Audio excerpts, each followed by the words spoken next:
والصلاة والسلام على سيد الأنبياء والمرسلين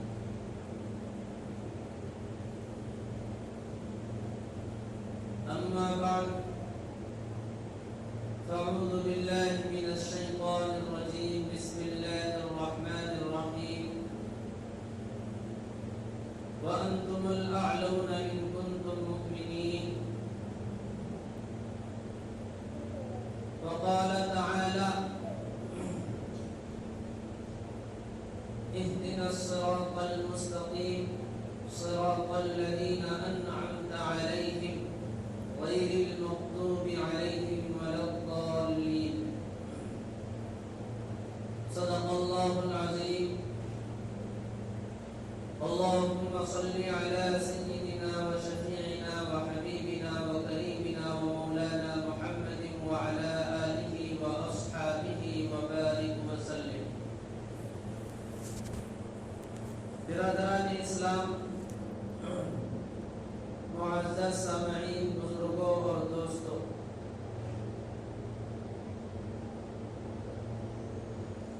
اللہ رب العزت نے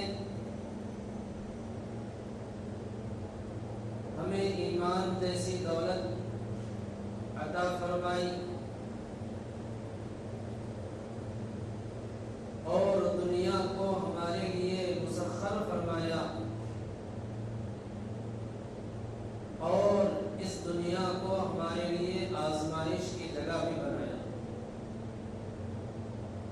ہر ایمان والا مومن اور مسلمان اس بات کا اعتقاد رکھتا ہے کہ یہ دنیا ہمارے لیے ہمیشہ ہمیشہ رہنے کی جگہ نہیں ہے، بلکہ یہ دنیا ہمارے لیے اللہ نے کچھ وقت کے لیے مقرر کر رکھی،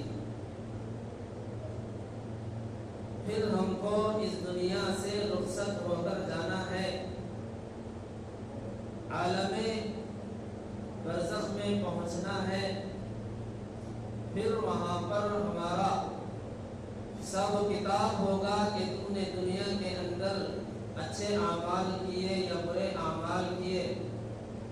اچھائیوں کا بہترین بدلہ ملے گا اور برائیوں کی سزا بھی ہمیں بھگتنی پڑے گی. یہ تمام چیزیں ہمارے عقیدے سے متعلق. تو یہ دنیا جو ہے آزمائش کی اور امتحان کی جگہ ہے. اس دنیا کے اندر ہمارے ایمان کو آزمایا جائے گا، ہمارے اعمال کو بھی آزمایا جائے گا. دنیا کے اندر فتنے رونما ہوں گے اور فتنوں کی شدت سے انسان کی حقیقت اجاگر ہوتی ہے. اس قدر اس کے اوپر آزمائشیں آئیں گی، فتنے آئیں گے، وہ آزمائشوں کے اندر جتنا گھرا ہوا ہوگا اس کی حقیقت اتنی اجاگر ہوگی، اتنی حقیقت اس کی سامنے آئے گی، کھل کر آئے گی. اگر آدمیوں کے اوپر آزمائش نہ ہوگی تو اس کی حقیقت ظاہر نہیں ہوگی. تو اس لیے اللہ نے ہمارے اوپر آزمائشوں کے اور فتنوں کے دروازوں کو بھی کھولا ہے. اب بندوں کو چاہیے کہ ان آزمائشوں سے بچیں. اللہ رب العزت نے قرآن کو نازل فرمایا، نبی پاک صلی اللہ علیہ وسلم کو مبعوث فرمایا اور صحابہ کرام کو نبی پاک صلی اللہ علیہ وسلم کے ساتھی بنایا اور صحابہ کرام کے شاگردین تابعین تیار ہوئے اور ان کے بعد تبع تابعین آئے، بزرگان دین آئے، اولیاء کرام آئے. ان بزرگوں نے نبی پاک صلی اللہ علیہ وسلم کے لائے ہوئے دین کو پوری امانتداری کے ساتھ، دیانتداری کے ساتھ نسل در نسل پہنچانے کا بندوبست بھی فرمایا. اب کوئی یہ نہیں کہہ سکتا کہ میں آزمائش کے اندر گر گیا ہوں اور مجھے اس آزمائش سے نکلنے کے لیے کوئی راستہ نہیں ہے، اب اس طرح کسی کو کہنے کی گنجائش ہی باقی نہیں رہی۔ تو عزیزوں اور دوستوں، دنیا کے اندر سے ہم کو ایمان کو اور صحیح عقیدے کو بچا کر لے جانا ہے۔ آزمائشیں شروع سے آ رہی ہیں اور قیامت تک آزمائش کے اندر ہماری زندگی گزرے گی۔ اب ان آزمائشوں کو جاننا اور ان سے بچنا اب ایمان والے کی ذمہ داری ہے کہ وہ ان آزمائشوں سے بچنے کے لیے جن عوامل کی اس کو ضرورت پڑتی ہے، جن اسباب کی اس کو ضرورت پڑتی ہے، ان اسباب کو اختیار کرے، ان عوامل کو اختیار کرے، پھر ان آزمائشوں سے اپنے آپ کو بچانے کی کوشش کرے۔ پھر جب یہ کوشش کرے گا، اس کوشش کے نتیجے میں وہ کامیاب ہوگا تو اللہ رب العزت کی بارگاہ میں وہ کامل مومن کہلائے گا۔ اللہ کے یہاں جس طرح دنیا کے اندر کوئی ناقص شے ہوتی ہے، ناقص شے پر کامل کا اطلاق نہیں ہوتا۔ مثال کے طور پر ایک مکان ہے، صرف اس کی دیواریں کھڑی ہیں، اس کے اوپر چھت نہیں ہے، تو اس کو مکان نہیں کہا جاتا، کیونکہ اس کی تعمیر ناقص ہے، وہ ابھی نامکمل ہے، اس لیے اس پر نقص لگا ہوا ہوگا، اس پر مکان کا اطلاق نہیں ہوگا، اس پر گھر کا اطلاق نہیں ہوگا۔ کیوں؟ اس کے اندر ابھی نقص باقی ہے، اس کی تعمیر میں کمی ہے، اس لیے شے ناقص پر کامل کا اطلاق نہیں ہوتا۔ ایسے ہی ناقص ایمان پر، کمزور ایمان پر ایمان کامل کا اطلاق نہیں ہوتا۔ ایمان کامل کے اطلاق کے لیے ایمان کامل ہونا ضروری ہے۔ وَأَنْتُمُ الْأَعْلَوْنَ، اللہ نے فرمایا اگر تم کامل مومن بن کر رہے، کامل ایمان کی قید اللہ نے لگائی ہے، شرط کے ساتھ ایمان کا تذکرہ فرمایا ہے، تو عزیزوں اور دوستوں، کامل ایمان کا اطلاق تبھی ہوتا ہے جب ہم دنیا کے اندر رہ کر کامل ایمان کی پیروی کریں گے، کامل ایمان کو حاصل کرنے کی کوشش کریں گے، تب جا کر ہمارا ایمان کامل بنے گا۔ جس طرح شے ناقص پر شے کا اطلاق نہیں ہوتا، مثال کے طور پر دوسری مثال یوں سمجھ لیجئے کہ اگر کوئی ناقص الخلقت کوئی چیز پیدا ہوتی ہے، مثال کے طور پر کوئی انسان ہی، کوئی بچہ ہی ناقص الخلقت اگر پیدا ہوتا ہے، یعنی اس کے صرف اس کا دھڑ اس کی ماں کے پیٹ سے پیدا ہوا، اس کے نہ چہرہ تھا، نہ اس کا نہ سر تھا، تو اس پر ناقص الخلقت کا اطلاق ہوتا ہے۔ کامل الخلقت کا اطلاق اس پر نہیں ہوتا، اس پر انسان کا اطلاق نہیں ہوتا، اس پر بچے کا اطلاق نہیں ہوتا۔ کیوں؟ اس کے اندر نقص ہے، اس کی خلقت کے اندر کمی ہے، اس لیے اس کے اوپر کامل کا اطلاق نہیں ہوتا۔ ایسے ہی اعمال کے اندر نقص باقی ہے، ایمان کے اندر، عقیدے کے اندر نقص باقی ہے، تو اس عقیدے کو کامل عقیدہ نہیں کہا جاتا، اس ایمان کو کامل ایمان نہیں کہا جا سکتا، اس عمل کو کامل عمل نہیں کہا جا سکتا۔ حالانکہ کامیابی کا مدار، جنت کی خوشخبری اور اللہ کی رضامندی کا پروانہ اور اس کی بشارت کامل ایمان پر اور کامل اعمال پر۔ اس لیے عزیز اور دوستو، اگر آدمی فتنوں کا شکار بن جاتا ہے، آزمائشوں کے اندر گھرا ہو، گر جاتا ہے تو ان آزمائشوں اور فتنوں میں پڑنے کی وجہ سے اس کے عقیدے کے اندر کمزوری پیدا ہوتی ہے، اور وہی کمزوری اس کے اعمال کو کمزور بنا دیتی ہے۔ اس لیے ہمیں چاہیے کہ ہم جو ہے اپنے اعمال کو اور اپنے ایمان کو قوی سے قوی بنانے کے لیے دنیا کے اندر پیدا ہونے والے آزمائشوں اور فتنوں سے ہم اپنے آپ کو بچانے کی جدوجہد کریں۔ آج دنیا کے اندر دین بیزاری اور دین سے دوری کے اس قدر فتنے رونما ہوئے ہیں کہ آدمی سنتوں کو اپنی زندگیوں سے اس قدر دور کر رہا ہے جیسے آدمی بھی اپنے اندر سے بیماری کو دور کرتا ہے، ایسے ہی آدمی اپنے دین میں سے، اپنے اعمال میں سے، اپنے روزمرہ معاملات میں سے سنتوں کو ایسے دور کر رہا ہے گویا کہ وہ اس کے لیے ایک بیماری بنی ہوئی۔ جس طرح بیمار آدمی اپنی بیماری کا علاج کرتا ہے، جلد سے جلد اس بیماری سے چھٹکارا حاصل کرنے کی کوشش کرتا ہے، بڑے بڑے ڈاکٹر سے وہ علاج معالجے کی کوشش کرتا ہے۔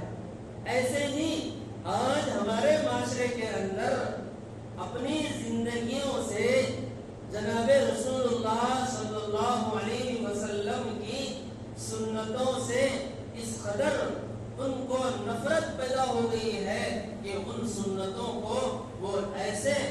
سنتوں سے ایسے چھٹکارا حاصل کرنا چاہتے ہیں اور اس کے لیے بہانے تلاش کر رہے ہیں اور اس کے لیے حدیثیں تلاش رہے ہیں، اس کے لیے دوسروں کے لائے ہوئے دین کو اور دوسروں کے ایجاد کیے ہوئے مذہب کو اور ان کے طریقہ کار کو وہ حق سمجھ کر، صحیح سمجھ کر سنتوں کو اپنی زندگیوں سے چھوڑ رہے ہیں۔ جب آدمی سنت سے ہٹ جاتا ہے، رسول کریم صلی اللہ علیہ وسلم کے طریقے سے ہٹ جاتا ہے، تب اس کی زندگی کے اندر دین کہاں سے باقی رہے گا؟ حضرت حذیفہ ابن الیمان رضی اللہ تعالی عنہ حضور کے بہت بڑے صحابی رسول ہیں، حضور کے رازدار ہیں۔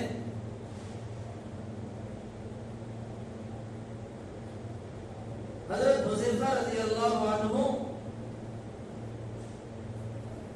ایلچی بن کر، قاصد بن کر کسریٰ کے دربار میں گئے۔ کسریٰ کا جو بادشاہ تھا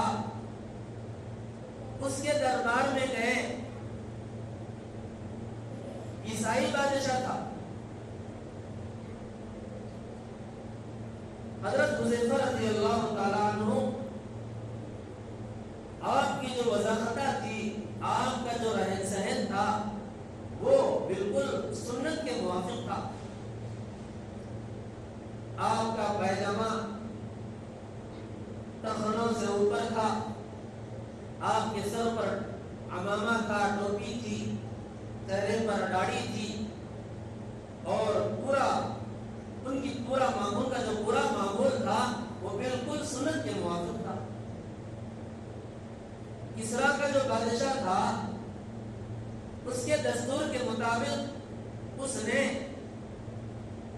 حضرت حذیفہ رضی اللہ عنہ کا اکرام کیا۔ جب کھانے کا وقت آیا تو حضرت حذیفہ رضی اللہ عنہ کے سامنے کھانا پیش کیا گیا۔ یہ سب عیسائی بادشاہ وغیرہ سب کھانا کھانے کے لیے ایک ہی جگہ پر بیٹھے ہوئے تھے، سب کھانا کھا رہے تھے۔ اتفاق سے حضرت حذیفہ رضی اللہ عنہ کے ہاتھ سے نوالا نیچے گر گیا دسترخوان پہ۔ حضرت حذیفہ رضی اللہ عنہ نے اس نوالے کو، اس لقمے کو دسترخوان سے اٹھا کر کھا لیا۔ یہ بات اس عیسائی درباری کو اور عیسائی بادشاہ کو ناگوار گزری، اس نے حضرت حذیفہ رضی اللہ عنہ کا مذاق اڑایا۔ حضرت حذیفہ رضی اللہ عنہ نے فرمایا کہ دنیا جو کچھ بھی سمجھے، دنیا لاکھ سمجھ جائے، میں رسول پاک صلی اللہ علیہ وسلم سے سنت سے، آپ کی سنت سے منہ پھیرنے والا نہیں۔ تو حضرت حذیفہ رضی اللہ عنہ نے عیسائیوں کے سامنے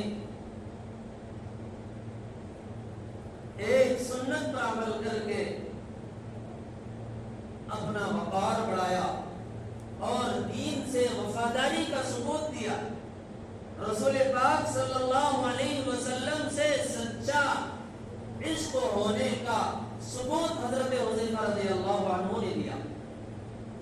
ایسے کامل مسلمان تھے صحابہ کرام رضوان اللہ علیہم اجمعین۔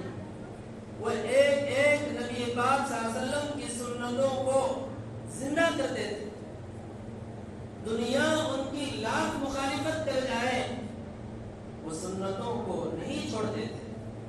لیکن آج ہمارے معاشرے کے اندر، خاص کر نوجوانوں کے اندر، دین بیزاری اس قدر بڑھ گئی ہے کہ وہ ایک سنت کو بہانہ تلاش کر، بہانہ بنا کر چھوڑ رہے ہیں۔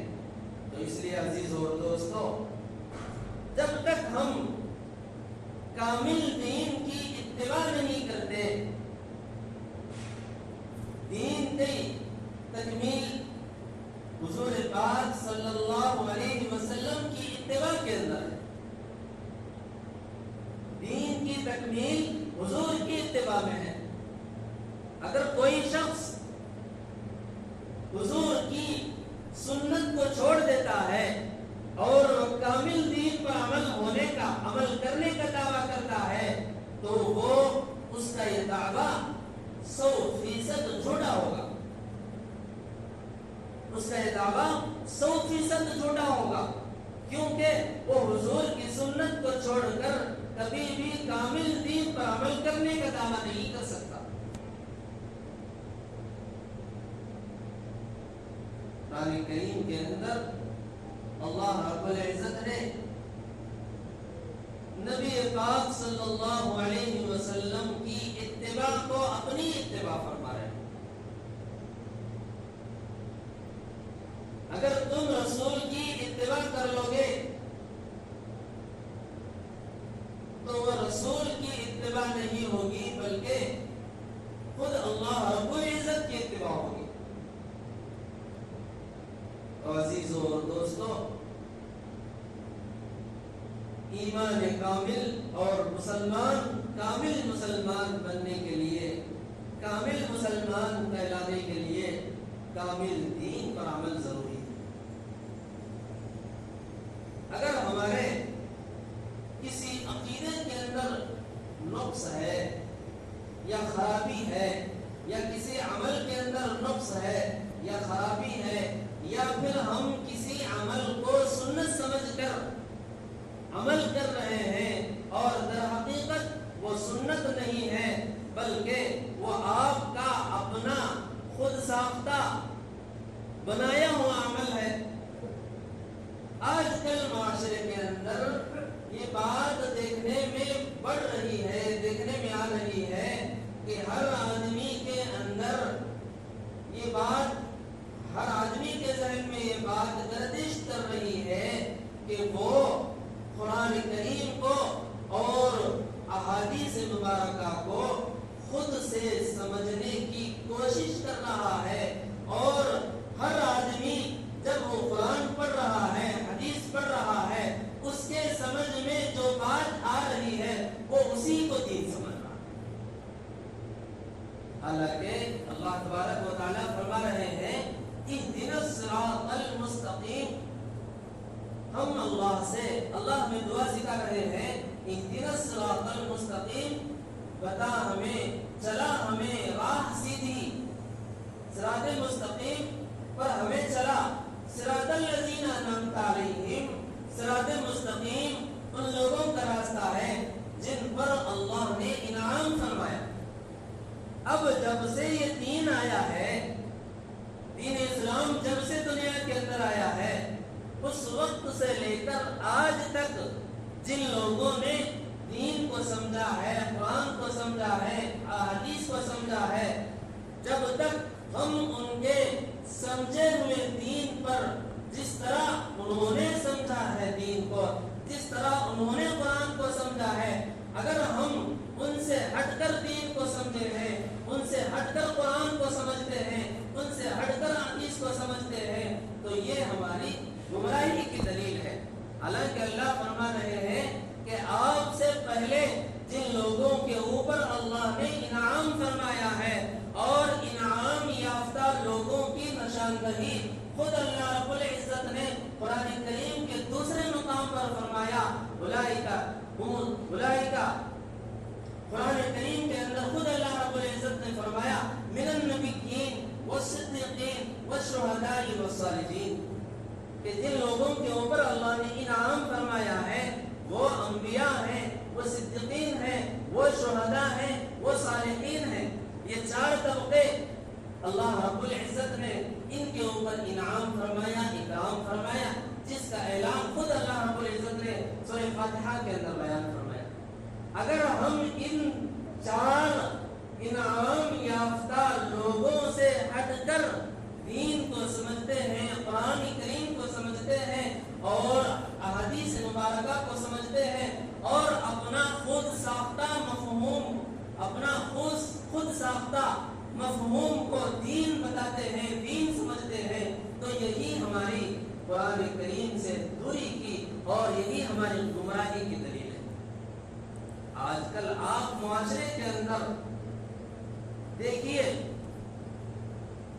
اور سوشل میڈیا کے اوپر جائیے تو آپ کو اندازہ ہوگا کہ آج کل جو ہے دین کو کس طرح سستا اور ہلکا بنا دیا گیا ہے۔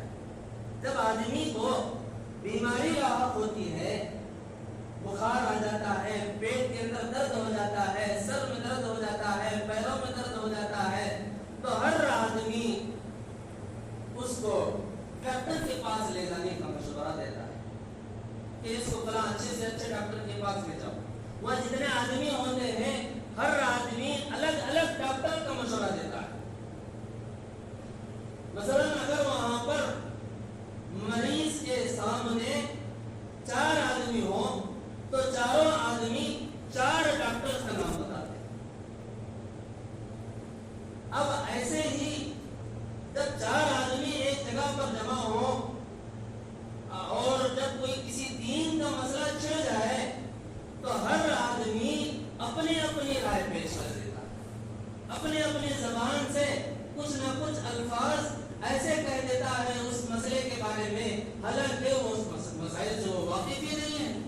وہ دین کے معاملے میں وہ دین جاننے والوں کی طرف رجوع کرنے کا مشورہ نہیں دیتے، جیسے بیمار کے علاج میں اچھے سے اچھے ڈاکٹر کا مشورہ دے رہے ہیں۔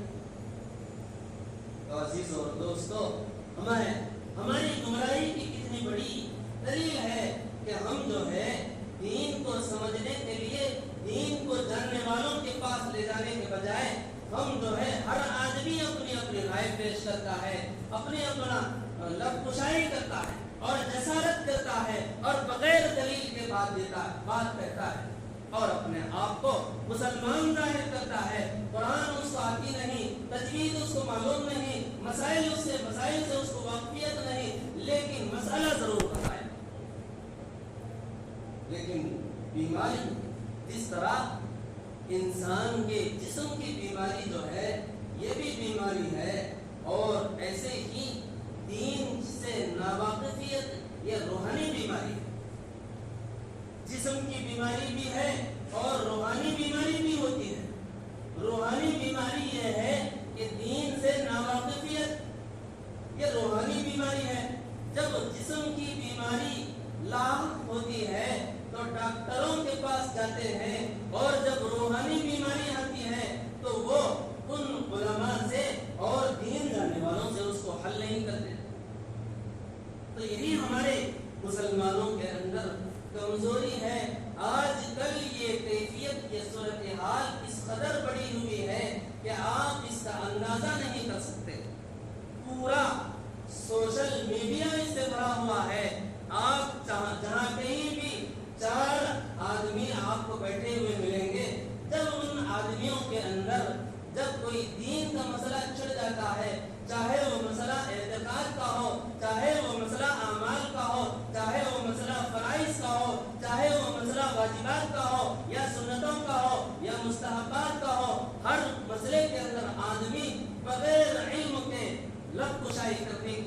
دعوت کرتا ہے.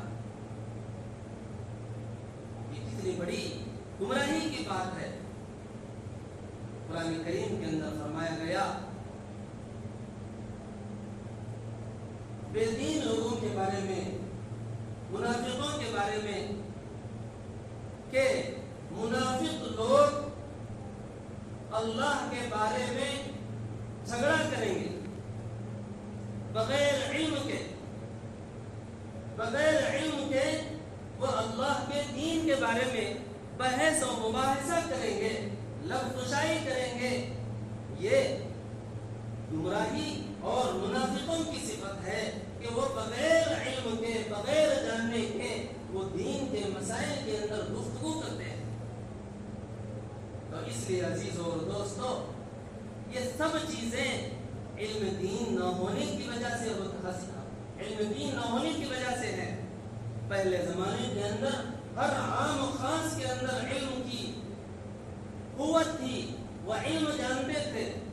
جیسے جیسے زمانہ حضور کے زمانے سے دور ہوتا چلا جا رہا ہے، ایسے ایسے مسلمانوں کے اندر دین کی کمی محسوس ہو رہی ہے اور دین کا علم ان کے اندر کم ہوتا جا رہا ہے.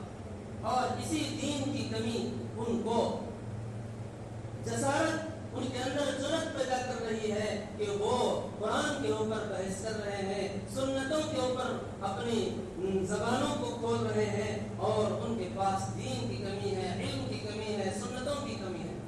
اللہ رب العزت ایسے فتنوں سے، ایسے آزمائشوں سے اور ایسے لوگوں سے تمام امت مسلمہ کی حفاظت فرمائے اور ہم سب کی حفاظت فرمائے. اللہ تبارک و تعالیٰ سے دعا ہے کہ اللہ ہمیں صحیح سوچ اور عمل کی توفیق عطا فرمائے.